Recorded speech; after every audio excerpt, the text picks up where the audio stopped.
Maayong adlaw sa atong tanan, magandang araw sa ating lahat. Ayun nga ay naglalakad ako papunta sa aking trabaho. At ito ang ating madadaanan palagi. Sa sinipag ako mag-video, ayan, so nakita nyo ang itsura ng nilalakaran ng hampas lupa na nagkukuskus dito sa Cyprus. Today ay wala namang ganap.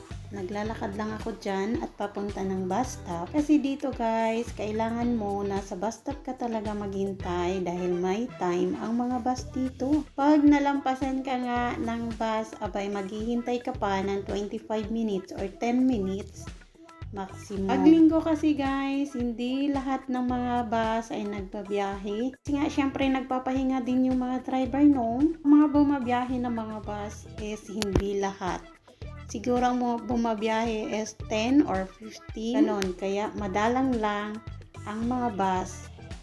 Hindi kagaya sa normal days. Dahil nga linggo dyan, ako lumalabas at may part-time ako. Kailangan kong puntahan ang natrabahoan ko. Syempre, euro din yan, kway. Sayang din. Isang oras may git 650. Pipinas, isang araw mo na yan. Wala pang libre na pagkain. Kung masipag ka nga dito, magkakapera ka. Pero kung tatamad-tamad ka, at siyempre, minsan naman kasi, dinadalaw tayo ng katamaran, abay pagod din ang katawang lupa natin, kailangan natin magpahinga. Dahil sa ako'y hampas lupa, kailangan ko ng euro. Sayang kaya. Ayan. So, thank you for watching guys.